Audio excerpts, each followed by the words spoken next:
আজকের যে প্রবলেমগুলো দেখব সেই প্রথম প্রবলেম, এইরকম একটা সার্কিট তোমাদেরকে দেওয়া হয়েছে। গতদিনে আমি যে ক্লাস ভিডিও পাঠিয়েছিলাম সেখানে তোমাদের আলোচনা করেছিলাম হচ্ছে যে হুইটস্টোন ব্রিজ কিভাবে কাজ করে এবং তাদের ব্যালেন্স কন্ডিশন কিভাবে নির্ণয় করেছিলাম সেগুলো দেখেছিলাম। তো আশা করি তোমরা সেই ভিডিওটা দেখেছো এবং ওই প্রিন্সিপালটা যদি আমি এখানে ফলো করাই তাহলে এই ধরনের সার্কিট যে সবসময় করা যাবে তা কিন্তু নয়, এটা আরেকটু জটিল। হুইটস্টোন ব্রিজের যে ইয়েটা ছিল সেটা আমি একটু দেখাচ্ছি কীরকম জিনিস ছিল সেখানে।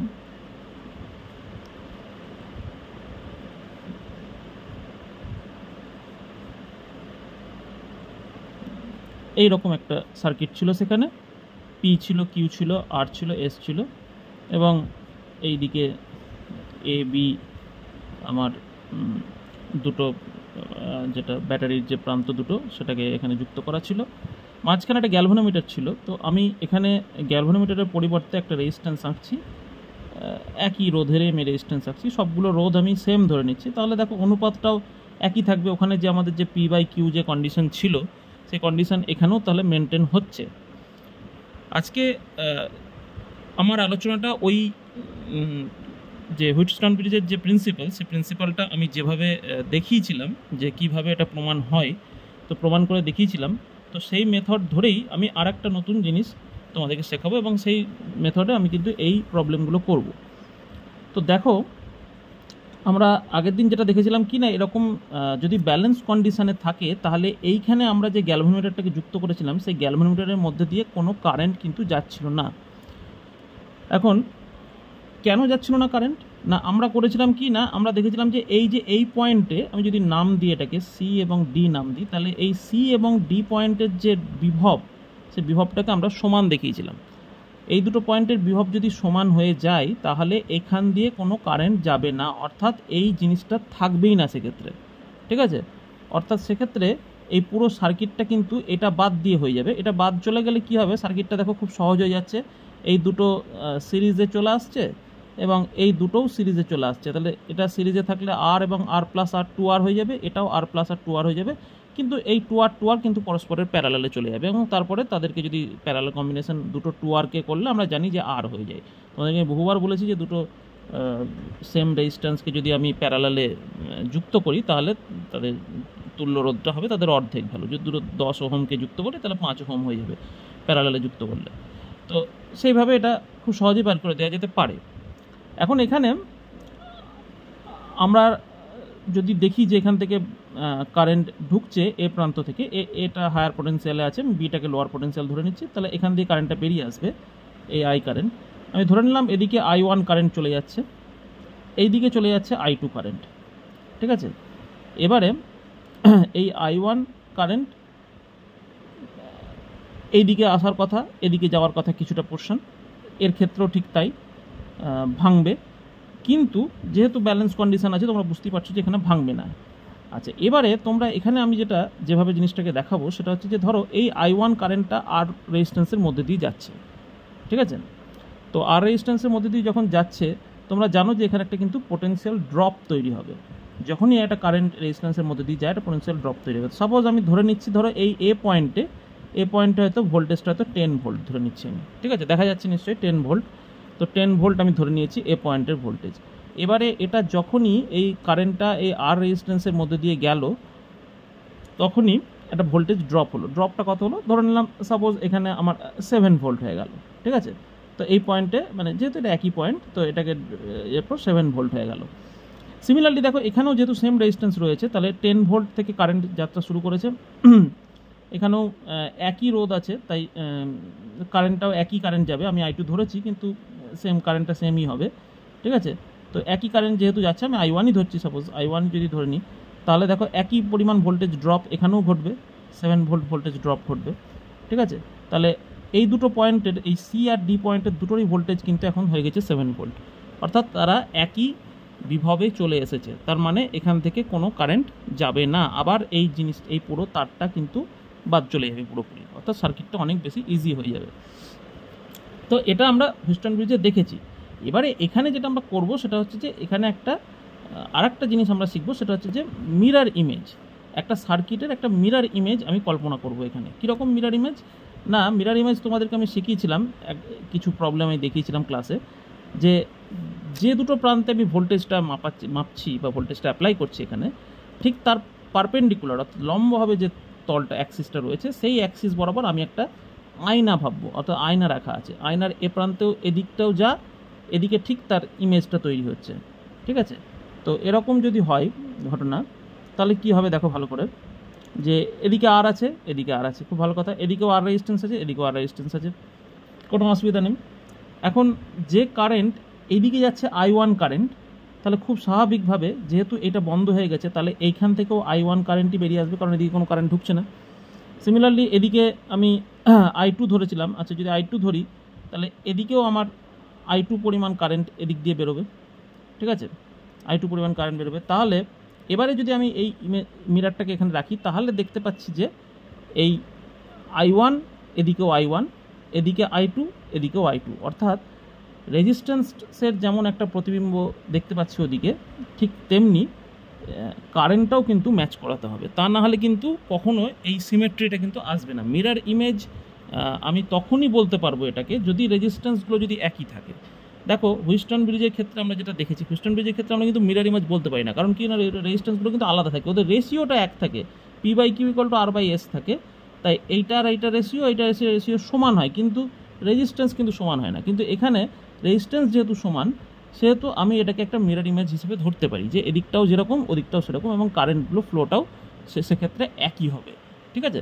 তাই এক্ষেত্রে কি হবে না, এই যেটা বরাবর যে আমি মিরারটাকে রেখেছি, অর্থাৎ যে দুটো প্রান্তের উপর আমি ভোল্টেজটা নিচ্ছি, যে দুটো অক্ষ বরাবর আমি ভোল্টেজ নিচ্ছি, তার ঠিক পারপেন্ডিকুলার। মিরার ইমেজের মানেটাই হচ্ছে কিন্তু যে অ্যাক্সিস বরাবর আমি ভোল্টেজ অ্যাপ্লাই করেছি, ঠিক তার পারপেন্ডিকুলার অ্যাক্সিস বরাবর আমি মিরারটাকে রাখবো। এবং এই মিরার রাখার ফলে কি হবে না, এই মিরারের যে বরাবর যে যদি কোনো রেজিস্ট্যান্স থাকে বা কোনো যদি জাংশন থাকে, তাহলে সেই জাংশনটার কোনো ভূমিকা থাকবে না, অর্থাৎ এই জিনিসটা পুরোপুরি ক্যান্সেল হয়ে যাবে এই রেজিস্ট্যান্সটা। তখন দেখো জিনিসটা খুব সিম্পল হয়ে যাচ্ছে, এই একটা আর রেজিস্ট্যান্স, তার সঙ্গে সিরিজে আর একটা আর, কারণ এই দুটো তাহলে সিরিজে চলে এলো আর প্লাস আর। আর এখানে কি হবে, এখানে নিচেও তাই এই আর আর এই আর সিরিজে চলে আসছে, এই আর সিরিজে চলে এলো, এবং জিনিসটা হয়ে গেল কি, এটা এ এটা বি, এবং এর রোধ আমরা খুব সহজে বার করতে পারবো 2R প্যারালাল 2R, ঠিক আছে? এবং সেটা বুঝতেই পারছো যে আর হবে ইকুইভ্যালেন্ট এভাবে। তো এটা একটা পদ্ধতি মিরার ইমেজ করে করা, এই পদ্ধতি দিয়ে আমরা খুব সহজে কিন্তু সমাধানগুলো করে ফেলতে পারি। তো এই যে প্রবলেমটা দেখতে পাচ্ছি, এই প্রবলেমটা দেখো, মিরার ইমেজের কনসেপ্ট আমার মাথায় কখন আসবে তখনই যদি দেখি যে প্রত্যেকটা রেজিস্ট্যান্স কিন্তু একই আছে।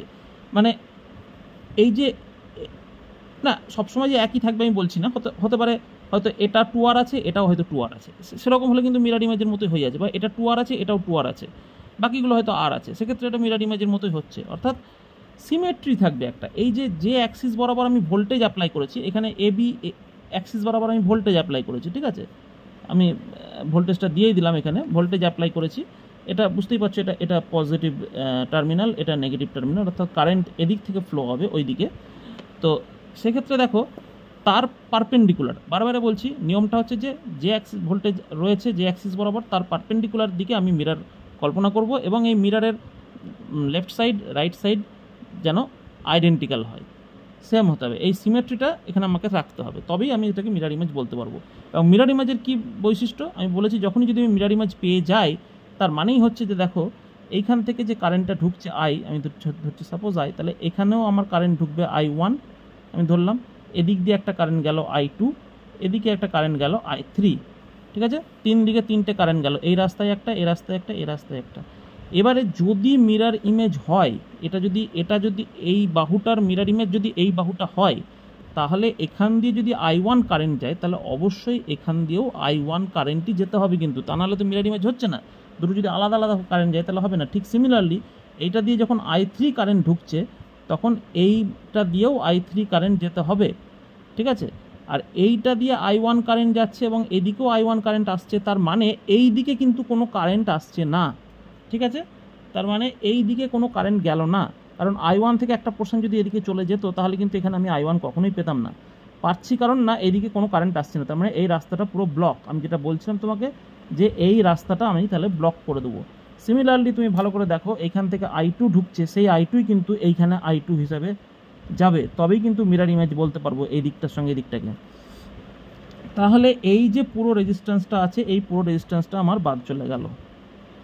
তাহলে এবারে সার্কিটটা কীরকম দাঁড়াচ্ছে দেখো, সার্কিটটা দেখো অনেক সহজ হয়ে গেল। সার্কিটটা প্রথম যে রেজিস্ট্যান্স এটা আর এটা দুটোকে আমি আঁকছি, সিরিজে আছে,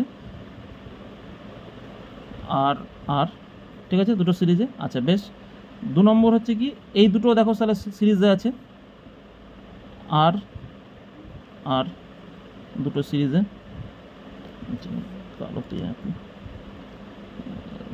ভালো এই পেনটা ইউজ করি।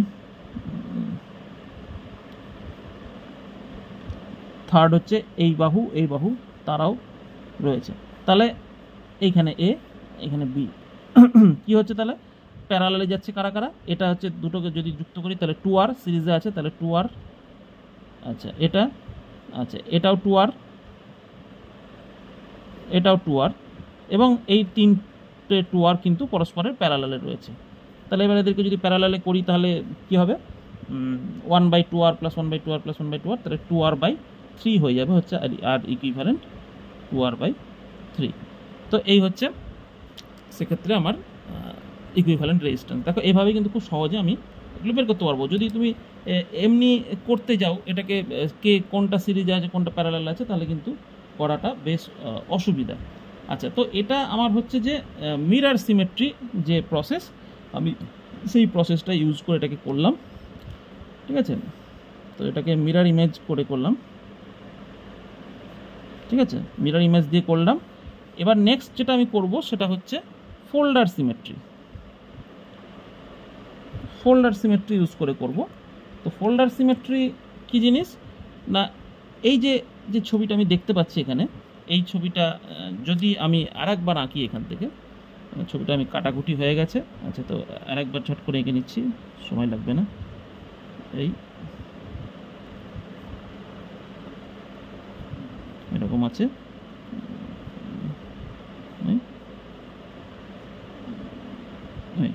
তো এই হলো এ বি, সবগুলোই আর করে আমার ভ্যালু। আচ্ছা নেক্সট আর একটা নতুন প্রসেস দেখাচ্ছি, সেটা হচ্ছে তোমাদের ফোল্ডার সিমেট্রি।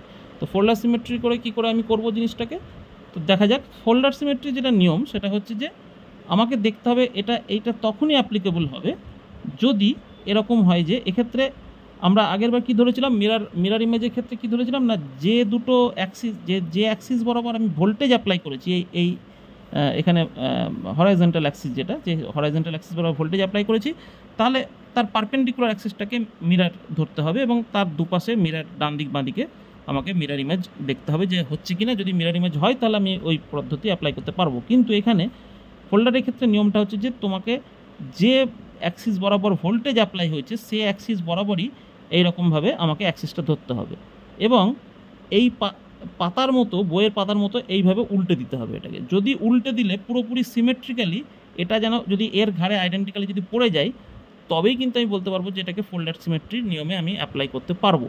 অর্থাৎ যেমনটা আছে এই দিকটাও যেন সেরকমই হয়, তো এইভাবে যেন ঠিক পড়ে যায় জিনিসটা পুরো, তবেই হবে কিন্তু। তো দেখো হ্যাঁ এক্ষেত্রে হচ্ছে, কিন্তু এটাকে যদি আমি উল্টে এইখানে নিয়ে এসে ফেলি, এইভাবে ঘুরিয়ে নিয়ে এসে, তাহলে এই রেজিস্ট্যান্সটা এর ঘাড়ে এসে পড়বে, এই রেজিস্ট্যান্সটা এর ঘাড়ে এসে পড়বে, আর এই রেজিস্ট্যান্সটা এর ঘাড়ে এসে পড়বে, ঠিক আছে। বাকিগুলো কিন্তু যেমন ছিল তেমনই থাকবে।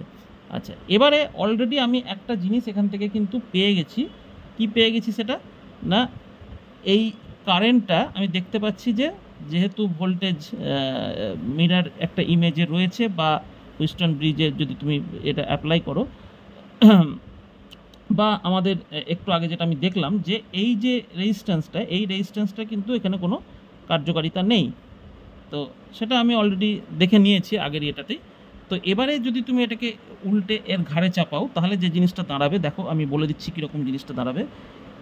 একে আমি এদিকে নিয়ে আসছি, তাহলে এই জায়গাটা কিন্তু ডিস্টার্ব হচ্ছে না, এটা দুটো আরই থাকছে, পড়ছে না লেখা,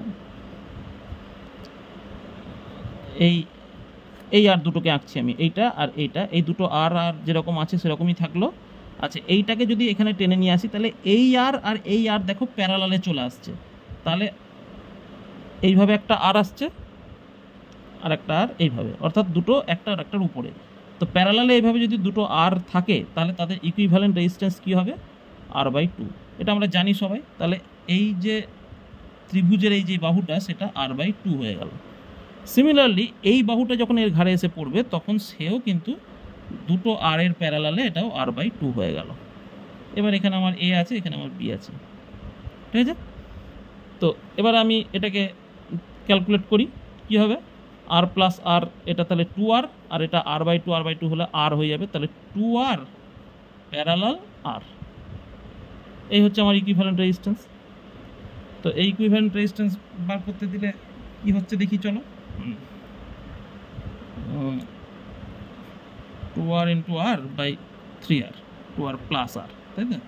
তাহলে ওই একই আসছে 2R/3, অর্থাৎ এখান থেকে যেটা পেলাম এখান থেকেও সেই ভ্যালুটাই পাচ্ছি। তাহলে এই দুটো পদ্ধতি আমরা শিখলাম, ছোট অঙ্ক দিয়ে আমরা এই দুটো পদ্ধতিকে অ্যাপ্লাই করতে পারি, যেটা পছন্দ হবে সেটা আমরা অ্যাপ্লাই করব। নেক্সট প্রবলেম অনেকটা একই, একটু হয়তো আলাদা হতে পারে। বুঝতেই পারছো এখানে ছবিটা এইরকম রয়েছে এবং এখানেও কিন্তু প্রত্যেকেরই রেজিস্ট্যান্স আর রয়েছে। তো ফলে আমি এখানেও মিরর ইমেজ বা মিরর সিমেট্রি ইউজ করতেই পারি এবং ফোল্ডার সিমেট্রিও খুব সহজে ইউজ করতে পারি, যেটা তোমাদের সুবিধা মনে হবে সেটা করবে। তো দেখো, দেখতেই পাচ্ছ যে এই বরাবর আমার এখানে ভোল্টেজ অ্যাপ্লাই করেছি আমি। যদি ছবিটা আঁকতে চাই এঁকেও দিতে পারি। এই ভোল্টেজ অ্যাপ্লাই হয়েছে আমার এখানে। তো এই হরাইজন্টাল অ্যাক্সিস বরাবর ভোল্টেজ অ্যাপ্লাই হয়েছে। তাহলে আমি ভার্টিক্যাল বরাবর আমি এরকম করে একটা মিরর ভেবে নিতে পারি। লালটা দিয়ে আঁকি মিররটা, তাহলে আমার এইভাবে একটা মিরর আমি ভাবতে পারি এটাকে। বেশ, তাহলে মিরর যদি এটাকে এরকমভাবে ভাবি তাহলে কারেন্টের ডিস্ট্রিবিউশনটা একটু দেখি তাহলে কীভাবে হচ্ছে না। আমার এখান থেকে দেখতে পাচ্ছি আমার আই কারেন্ট ঢুকছে। এই আই কারেন্ট আমার কতগুলো ভাগে ভাগ হবে না, একটা ভাগ এই দিকে চলে যাবে, বুঝতে পারছি এখানে আমার জাংশন রয়েছে, তাহলে I1 চলে গেল এইদিকে। আচ্ছা, I2 গেল এইদিকে।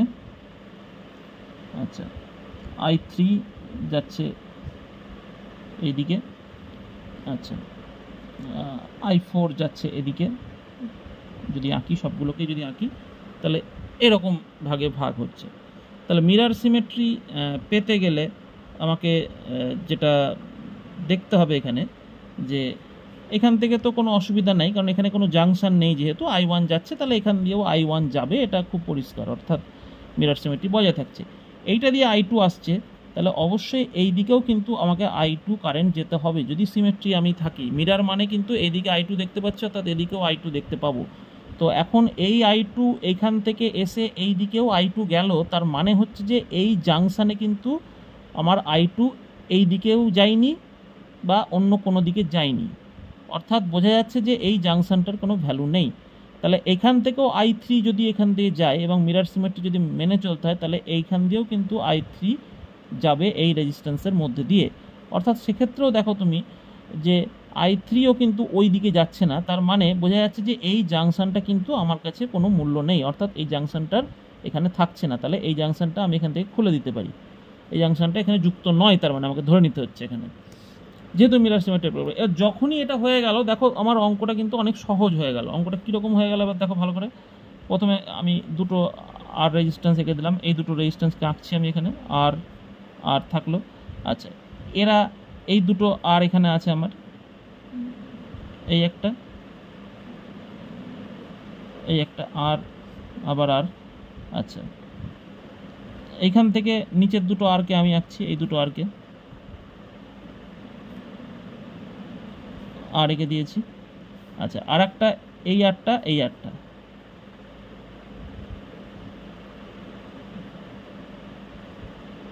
এই, অর্থাৎ তফাৎ বলতে এইটুকু শুধু হলো যে এই জাংশনটা কোনো কাজ করছে না। কারণ আমি তোমাদেরকে আগেও বলেছি, দেখো এত আমার I1 I2 আঁকার দরকার নাই, অঙ্ক করতে করতে এবারে আমার কিন্তু এটা মানে বুঝতেই পেরে যাবো যে এখানে আমার মিরর আছে, তার মানে মিরর আছে মানেই হচ্ছে যে মিররের মধ্যে যারা যারা পড়বে তারা সব উড়ে যাবে, অর্থাৎ এই পুরো জাংশনটা ভেঙে যাবে, এখানে জাংশনটা কোনো ভ্যালু থাকবে না, সোজা কথা। তো এ যেমন আছে এ তেমন হয়ে যাবে, এর সঙ্গে যুক্ত হয়ে যাবে। মিরর বরাবর কেউ কিন্তু থাকলে সে তার কোনো সেটা ভ্যানিশ হয়ে যাবে আর কি, সোজা কথা। তো এখানেও ঠিক তাই হয়েছে, কিন্তু এই জাংশনটা যেহেতু পড়েছে তাই জাংশনটা আর থাকলো না, এদের যুক্ত থাকলো যেরকম ছিল সেরকমই থাকলো। আচ্ছা, তাহলে দেখো এবারে অঙ্ক হয়ে গেছে আমাদের পুরো, আর বিশেষ কিছু নাই। এইটা তাহলে কত হচ্ছে আর প্লাস আর টু আর, এটাও আর প্লাস আর টু আর, তাহলে এটা টু আর প্যারালাল, এখানেও দেখো টু আর, এরাও টু আর, এরাও সিরিজে দুটো যুক্ত করে টু আর, তাহলে চারটে টু আর রেজিস্ট্যান্স আমার এখানে প্যারালালে থাকছে, ঠিক আছে, চারটে টু আর রেজিস্ট্যান্স আমার প্যারালালে থাকছে। তাহলে এদেরকে করলেই অ্যান্সার কিন্তু আমি পেয়ে যাব খুব সহজে। তো সেটা করে দেখলেই বোঝা যাবে, ফোর টু আর বাই ফোর হয়ে যাবে এবং আর বাই টু হয়ে যাবে, তাহলে আর ইকুইভ্যালেন্ট হয়ে যাবে হচ্ছে আর বাই টু। তো এখান থেকে পাওয়া যাবে এটা। আচ্ছা, এটাকে যদি আমরা এভাবে না করে যদি আমরা এটাকে ফোল্ডার সিমেট্রি দিয়ে যদি করতে চাই, তাহলেও কিন্তু আমরা করতে পারি, এটাকে ফোল্ডার সিমেট্রি অ্যাপ্লাই করেও আমরা এই অঙ্কটাকে করে ফেলতে পারি। তো সেক্ষেত্রে যেটা আসবে সেটা একটু দেখে নিতে পারো এখানে। এটাকে যদি এইভাবে উল্টে দিলে কি হবে না, এইটা এর ঘাড়ে এসে পড়বে, তো এইটা তাহলে হয়ে যাবে আর বাই টু হয়ে যাবে, এটাও আর বাই টু হয়ে যাবে, এটাও আর বাই টু, এটাও আর বাই টু হয়ে যাবে। তাহলে ছবিটা দেখতে হয়ে যাবে তখন দেখো এই রকম,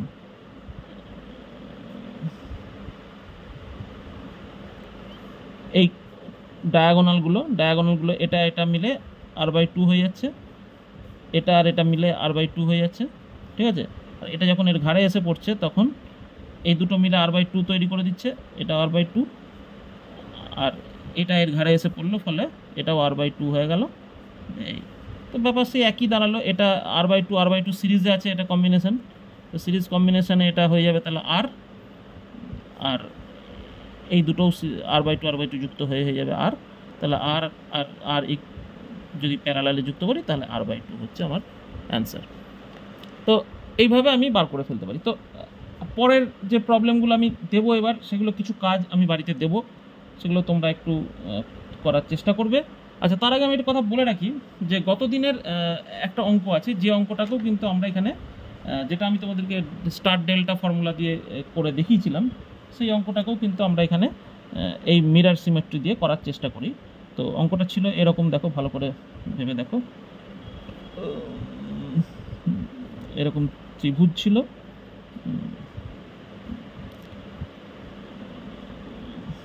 আচ্ছা এই ছিল, এইরকম ছিল, প্রত্যেকটা 2 ওহম করেছিল। আগের দিনের নাম্বারটা হচ্ছে এটা 147 নম্বর অঙ্ক। আচ্ছা,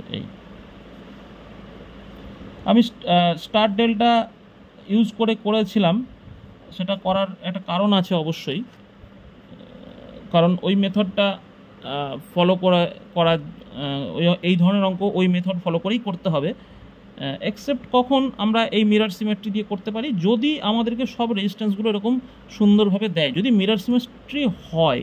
ওক্ষেত্রে আমি যে স্টার ডেল্টা ফর্মুলাটা দিয়েছিলাম তাতে কী হয়েছিল না, তোমাকে যে রেজিস্ট্যান্সই দেওয়া হোক, এটা 4 ওহম, এটা 5 ওহম, 3 ওহম, 2 ওহম, কোনো সিমেট্রি থাক বা না থাক, তুমি ওই পদ্ধতিতে তুমি বার করে ফেলতে পারবে ইকুইভ্যালেন্ট রেজিস্ট্যান্স। কিন্তু এক্ষেত্রে যেহেতু সবগুলোই 2 ওহম আছে, তাই অবশ্যই আমি প্রথমেই মাথায় মিরর সিমেট্রির ব্যাপারটাই আমার মাথায় আসবে সবার প্রথম। তাহলে কি হবে সেই সিমেট্রি না, এই এবি বরাবর আমার ভোল্টেজ অ্যাপ্লাই হয়ে আছে, তাহলে তার ঠিক পারপেন্ডিকুলার, অর্থাৎ এইখানে মিরর যদি আমি রাখি, এইভাবে যদি আমি মিররটাকে রাখি, বুঝতেই পারছো, এইভাবে যদি মিররটাকে রাখি তবেই সিমেট্রি পাচ্ছি আমি। এখান থেকে মিররটাকে এইভাবে যদি আমি বসিয়ে দিই, তাহলে সিমেট্রি এদিকটা দেখো সেম হয়ে যাচ্ছে। তো এদিক সমান হয়ে গেল, মানেই এই মিররের সামনে কে পড়ছে না, এই জাংশনটা পড়ছে, এই জাংশনটা তাহলে আর থাকবে না। সোজা কথা হচ্ছে যে এই জাংশনটা আর থাকবে না, এই রেজিস্ট্যান্স থাকবে না, এটা কিন্তু নয়, রেজিস্ট্যান্সটা কিন্তু মিররের সঙ্গে ক্রস হয়ে যাচ্ছে। এটা কিন্তু মিরর এই বরাবর যদি রেজিস্ট্যান্সটা থাকতো, মিরর বরাবর যদি রেজিস্ট্যান্সটা থাকতো, আগের অঙ্কতে আমি দেখেছি যেভাবে তোমাদের মানে গ্যালভোমিটারকে যুক্ত করা হয় হুডসন ব্রিজে, সেইভাবে যদি যুক্ত থাকতো তাহলে কিন্তু ওটা মানে ভ্যানিশ হয়ে যেত। কিন্তু এখানে রেজিস্ট্যান্সটা কিন্তু ক্রস করে আছে, এই রেজিস্ট্যান্স কিন্তু ভ্যানিশ হবে না, এটা ভুল করো না। এখানে যেটা ভ্যানিশ হবে সেটা হচ্ছে যে এই তোমার যে জাংশনটা, এই জাংশনটা থাকবে না। তাহলে জিনিসটা কীরকম হয়ে যাচ্ছে দেখো ভালো করে, এই রেজিস্ট্যান্সটা থাকলো, এই জাংশনটা শুধু বাদ দিয়ে ভাবো,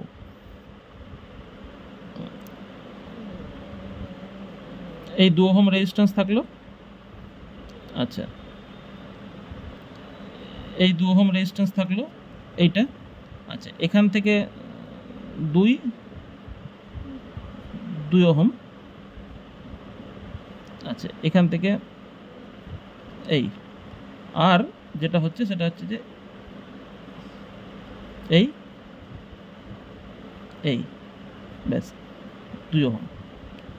বোঝা গেল? এই দুটো হচ্ছে এই ভূমির রেজিস্ট্যান্স দুটো, এই দুটো এরকম। এইখানে যে জাংশনটা ছিল এটার সঙ্গে এটা যুক্ত ছিল, সেই জাংশনটাকে আমি শুধু খুলে দিয়েছি নিয়ম অনুযায়ী মিরারের ফলে। তাহলে এবারে দেখো এটা কতটা সহজ হয়ে গেল, ভালো করে ভেবে দেখো। তাহলে উপর যে পোর্শনটা কি থাকলো, পোর্শনটা 2R থাকলো। আচ্ছা, এই 2 ওহম থাকলো, এখানে একটা 2 ওহম থাকলো। তাহলে এই দুটো 2 ওহম সিরিজে আছে বুঝতেই পারছি, কিন্তু এখানে এই 2 ওহম আর এই দুটো যদি সিরিজে থাকে, এই দুটো দেখো বুঝতেই পারছো যে দুটোই সিরিজ আছে, 2 ওহম 2 ওহম, তাহলে 4 ওহম হয়ে যাবে। তাহলে এই পোর্শনটার রেজিস্ট্যান্সটা কত দাঁড়াচ্ছে দেখি একটু, পাশে আমরা হিসাব করি যে একটা 2 ওহম হচ্ছে আমার সিরিজে, তার সঙ্গে আর একটা 2 ওহম আছে সিরিজে, এই সিরিজে প্লাস এইখানে 2 ওহম আর এই দুটো সিরিজে আছে বলে 4 ওহম, তাহলে 2 আর 4 এর প্যারালাল কম্বিনেশন। তাহলে এই পুরো পোর্শনটা রেজিস্ট্যান্স আমি পেয়ে গেলাম। তার সাথে প্যারালালে থাকছে কি এই পোর্শনটা, এই পোর্শনটা কত 2 + 2 অর্থাৎ 4, তাই তো? আচ্ছা, 2 + 2 4 ওহম। তাহলে এই 4 ওহমটা আবার এটা যেটা বেরোবে সেটার সঙ্গে প্যারালালে কম্বিনেশন করতে হবে। তো আগে দেখে নিই আমার এইটা কত বেরোচ্ছে, অর্থাৎ পুরো এই উপরের পোর্শনটা এই 2 আর এই 2 4, তাহলে এটা 4 হলো। আচ্ছা, এটাকে করলে কত হচ্ছে, প্লাস 4 × 2 = 8/6, এই সরি 6/8 মানে 8/6। আচ্ছা, এরকম আসছে এই দুটোকে। তাহলে এটাকে ইকুইভ্যালেন্ট রেজিস্ট্যান্স এভাবে আসছে, মানে 4/3 হচ্ছে। আচ্ছা, এটাকে দেখে নিই একবার, 32 32/6, তাহলে এটা দাঁড়াচ্ছে হচ্ছে 2 দিয়ে করলে 16/3। আচ্ছা, আর এই দুটো যুক্ত করলে কত হচ্ছে, এই দুটো যুক্ত করলে এখান থেকে আসছে হচ্ছে 4 ওহম। বেশ, তাহলে 4 আর 16/3 এদেরকে এবার প্যারালাল কম্বিনেশন করব, তাহলে আমি ইকুইভ্যালেন্ট রেজিস্ট্যান্স পেয়ে যাব। 4 × 16/3/4 প্লাস 16/3। আচ্ছা, তাহলে দেখি চলো কত হচ্ছে। এটা 64/3। আচ্ছা, আর এটা হচ্ছে 28/3, তাহলে 64/28। বুঝে যাচ্ছে কিছু কাটাকুটি এখানে হবে। 4 দিয়ে যদি কাটি, তাহলে 4 দিয়ে কাটলে এখানে দাঁড়াচ্ছে হচ্ছে 16, এটা 7। দেখো 16/7ই অ্যান্সার ছিল। এই যে এবারে ভালো করে দেখে নাও, পুরো দেখা যাচ্ছে এইভাবে জিনিসটাকে করা হয়েছে। তো এই পদ্ধতিতেও কিন্তু আমি আগের দিনের অঙ্কটাকে করতে পারি এবং সেটা খুব সহজেই ভালোভাবেই করা যাবে। বেশ, তো নেক্সট প্রবলেম, এইটা আরেকটা সার্কিট দেখতে পাচ্ছ। আমরা এখানেও মিরর সিমেট্রি ইউজ করব এবং খুব চটজলদি করব, এবার অতটা সময় নেব না। দেখো আমি ঝট করে বলে দিচ্ছি জিনিসটা। এই দুটো অ্যাক্সিস বরাবর আমি বিভব প্রভেদ প্রয়োগ করেছি, এই এ আর বি, এখানে আমার সেই দুটো অ্যাক্সিস, অর্থাৎ হরাইজন্টালি আমি অ্যাক্সিস বরাবর আমি ব্যাটারি ভোল্টেজ অ্যাপ্লাই করেছি। তাহলে পারপেন্ডিকুলার মিরারটা কল্পনা করব কোন দিকে, এই অ্যাক্সিস বরাবর, তাই তো? অর্থাৎ এই দিকটা যদি আমি ভাবি, দেখো তাহলে একটা আইডেন্টিক্যাল আমি জিনিস দেখতে পাচ্ছি এখানে। এই রেজিস্ট্যান্সটা আছে, এইভাবে যদি আমি ভাবি জিনিসটাকে, তাহলে একটা আইডেন্টিক্যাল ব্যাপার হচ্ছে, এদিকেও যা এদিকেও তাই, ঠিক আছে? তাহলে এই আমার সেই মিরার, এইভাবে যদি আমি মিরারটাকে আমি ভাবতে পারি। এখান থেকে আমি আগেই বলেছি তোমাদেরকে যে মিরারের একেবারে সরাসরি উপরে যারা পড়বে সেই রেজিস্ট্যান্স কিন্তু ভ্যানিশ হয়ে যাবে, অর্থাৎ বুঝতে পারছো এই রেজিস্ট্যান্সটা কিন্তু এখানে থাকবে না। এই রেজিস্ট্যান্সটা এখানে না থাকা মানেই সার্কিটটা হয়ে যাবে আমার কীরকম, এই এই আচ্ছা, নিচেরটা থাকলো, আচ্ছা, এটা আর, এটা আর, এটা আর, খুব সহজে হয়ে যাচ্ছে। দেখো এই যত ঝামেলা আমার ওখানেই পার হয়ে গেল।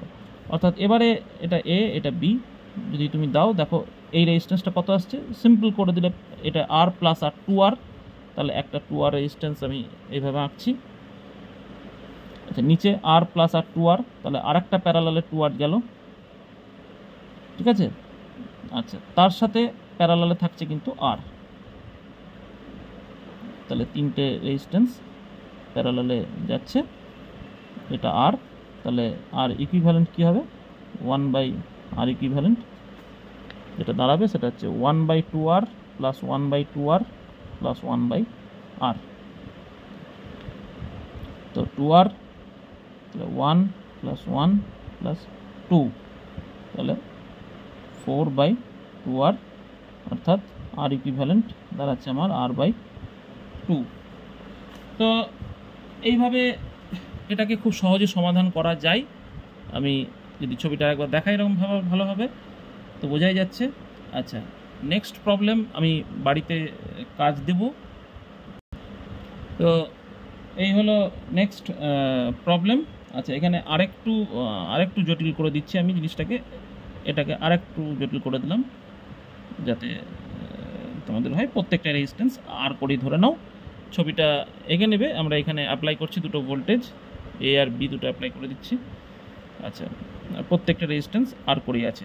তো দেখো খুব সুন্দর মিরার সিমেট্রিতে রয়েছে। আমার ভোল্টেজেই এই বরাবর আমি মিরার কল্পনা করতে পারি। মিরার কল্পনা করলে এদিকটাও যা ওদিকটাও তাই। তাহলে যেটা হবে এখানে, সেটা আমি জাস্ট হিন্স দিয়ে ছেড়ে দিচ্ছি, সেটা হচ্ছে যে এই জিনিসটা থাকবে না, অর্থাৎ এটা সরে যাচ্ছে। সেক্ষেত্রে পুরো ছবিটা দেখো, দেখে যতটা জটিল মনে হচ্ছিলো ওই একটা জায়গাকে জন্যেই কিন্তু জটিল মনে হচ্ছিলো, ওটা সরে গেলেই পুরো জিনিসটা কিন্তু অনেক বেশি ইজি হয়ে যাবে।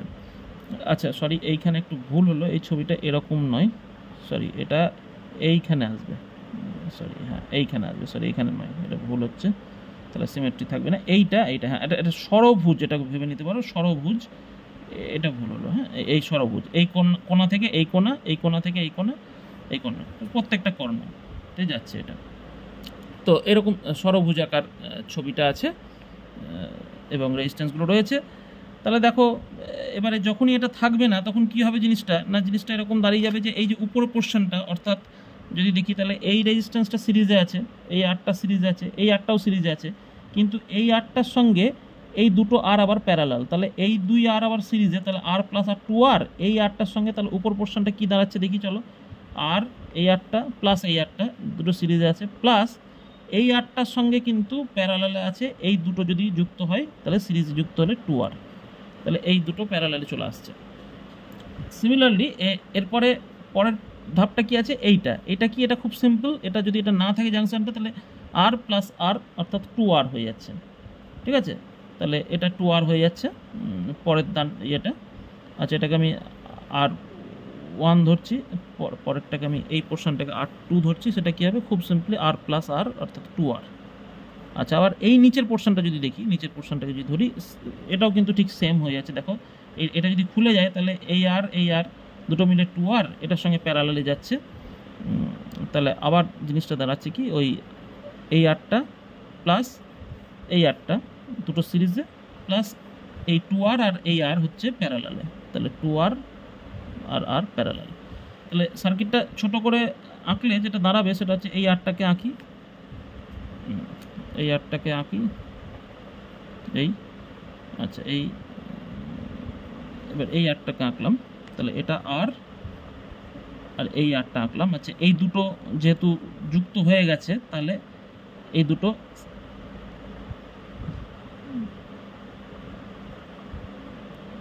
এই আর দুটোকে 2Rও করে দিতে পারতাম, এরপরে এইটা যুক্ত হচ্ছে আর, তাহলে এই উপরের পোর্শনটা হয়ে গেল। মাঝের পোর্শনটা কি বলেছে, খুব সিম্পল, মাঝের পোর্শনটা জাস্ট দুটো আর আছে সিরিজে আছে, তাহলে কোনো অসুবিধা নেই, এই আর নিচের পোর্শনটা আবার, অর্থাৎ এই পোর্শনটা দেখো, এটা ফোল্ডার সিমেট্রি দিয়েও করা যায়। এই অঙ্কটাকে কি হবে না, এই আরটাকে আমি যদি আঁকি, এই আঁকলাম।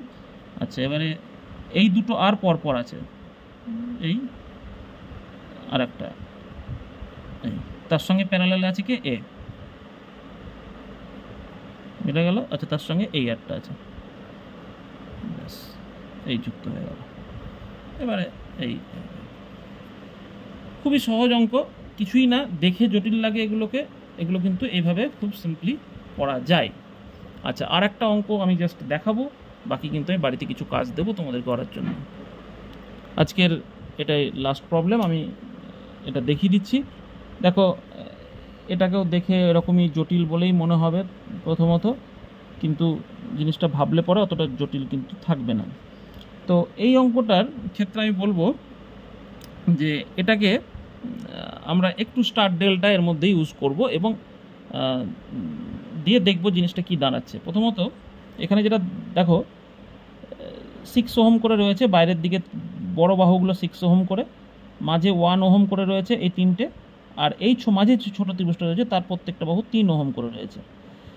এবারে আমি এই যে ছোট যে ডেল্টাটা রয়েছে এই ত্রিভুজটাকে আমি কি করছি না ওই স্টারে কনভার্ট করছি এরকম করে। স্টারে কনভার্ট করলে সুবিধাটা কী হবে না, দেখো যখন এরকম হয়ে যাবে জিনিসটা, এই 1 ওহমের সঙ্গে এই রেজিস্ট্যান্সটা কিন্তু চলে আসবে সিরিজে। সিমিলারলি এই 1 ওহমের সঙ্গে এই রেজিস্ট্যান্সটা হয়ে যাবে সিরিজে, এইটার সঙ্গে এই 1 ওহমের সঙ্গে এই রেজিস্ট্যান্সটা হয়ে যাবে সিরিজে। ফলে আমার ছবিটা কিন্তু অনেক ইজি হয়ে যাবে। তো দেখি এই প্রত্যেকটা রেজিস্ট্যান্স কত করে হচ্ছে। আমি যদি R1 করে নাম দিই ভেতরগুলো, মানে কনভার্ট করার পর, ঠিক আছে, দেখো এখানে 3টেই R1ই হবে, কারণ বুঝতে পারছি 3টেরই মান কিন্তু এক, 3টে বাহুরই মান।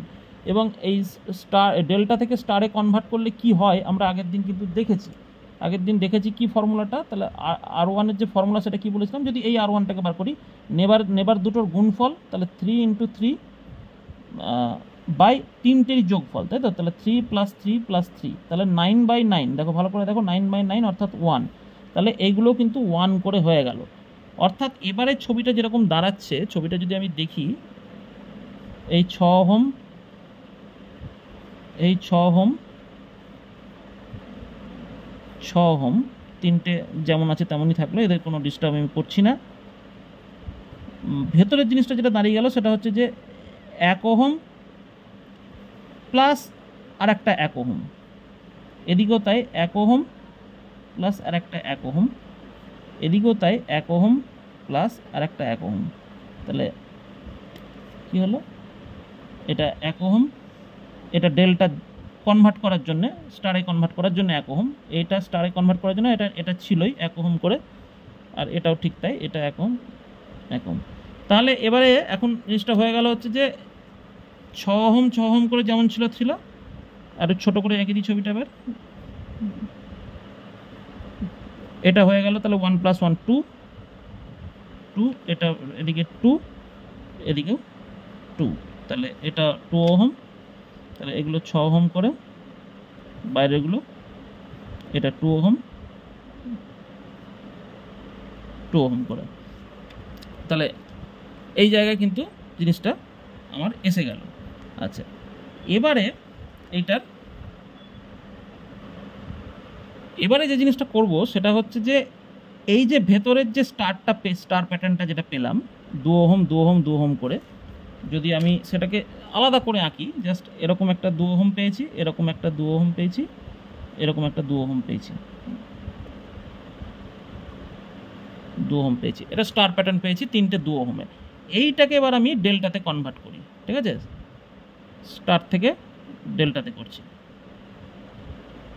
দেখো তাতে কি হবে, এরকম একটা জিনিস তৈরি হবে, এবং এই যে ভেতরে আর একটা ত্রিভুজ তৈরি হবে, তখন কি হবে, সেই ত্রিভুজের প্রত্যেকটা বাহু এই 6 ওহমের সঙ্গে এই বাহুটা প্যারালাল হয়ে যাবে, এই 6 ওহমের সঙ্গে এই বাহুটা প্যারালাল হয়ে যাবে, এই 6 ওহমের সঙ্গে এই বাহুটা প্যারালাল হয়ে যাবে, ঠিক আছে। এই ভেতরের ডেল্টাটাকে যদি আমি স্টারটাকে যদি আমি ডেল্টাতে কনভার্ট করি, তাহলে প্রথমে করেছিলাম কিন্তু ডেল্টাকে স্টারে কনভার্ট করেছিলাম, তাতে আমার সুবিধা হয়েছিল। এবারে কী করছি, স্টারটাকে ডেল্টায় কনভার্ট করছি। যেহেতু তোমাদেরকে এখনও পর্যন্ত একটাও দেখাইনি আমি স্টারকে ডেল্টায় কনভার্ট করার ফর্মুলাটা আশা করি তোমাদের মনে আছে প্রত্যেকেরই, যে যদি আমি এই বাহুটাকে আঁকতে চাই, অর্থাৎ এই যে লাল বাহুটাকে, এই বাহুটাকে যদি আমি আঁকতে চাই, এবং এইটাকে যদি আঁকতে চাই, সাপোজ আচ্ছা মিলিয়ে দিলাম আমি, আচ্ছা হ্যাঁ, তাহলে এইটার ফর্মুলাটা কী হবে এখানে, এইটা যদি আমি RA ধরি, সাপোজ RA ধরছি, তাহলে আর এর মানটা কত হবে দেখো, তো কি বলেছিলাম যে ক্যাপ দুটোর যোগফল, এই এই দুটো যে দুটো ক্যাপ তৈরি করেছে সেই ক্যাপ দুটোর যোগফল প্লাস কি হচ্ছে ক্যাপ দুটোর গুণফল বাই কি হচ্ছে অপরটা, যে অপর যে বাহুটা আছে সেটা। তাহলে কত হচ্ছে 2 + 2 4, আর এটা 4/2, তাহলে 2, তাহলে 3টে 2 যোগ করলে 6 হয়ে যাচ্ছে ওহম। মজার ব্যাপারটা হচ্ছে যে তাহলে এর প্রত্যেকটা রেজিস্ট্যান্স 6 ওহম করে হয়ে গেল। দেখো যেহেতু তিনটি একই আছে তাহলে 6 ওহম করে হয়ে গেল। এইবার যে ছবিটা দাঁড়াবে আমার, ছবিটা যে জিনিসটা হয়ে যাবে কীরকম না, এই ডেল্টা, এই ভেতরকার ডেল্টাটাকে স্টারে কনভার্ট করার ফলে এই হয়ে গেল জিনিস। এবার দেখো ছবিটা আমার হয়ে গেল এরকম আলটিমেটলি কি না, এই বাইরে দিয়ে একটা 6 ওহম করে ছিল,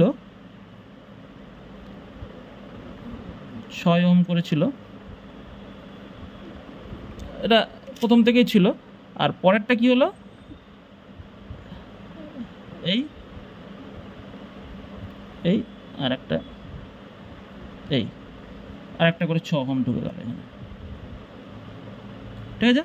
তাহলে এই 6 প্যারালালে চলে গেল, এই 6 প্যারালাল করলে কি হবে, প্যারালাল করলে হয়ে যাবে 3 ওহম, জানি আমরা অর্ধেক হয়ে যাবে। এই 6 প্যারালাল করলে 3 ওহম, আর এটাও করলো 3 ওহম।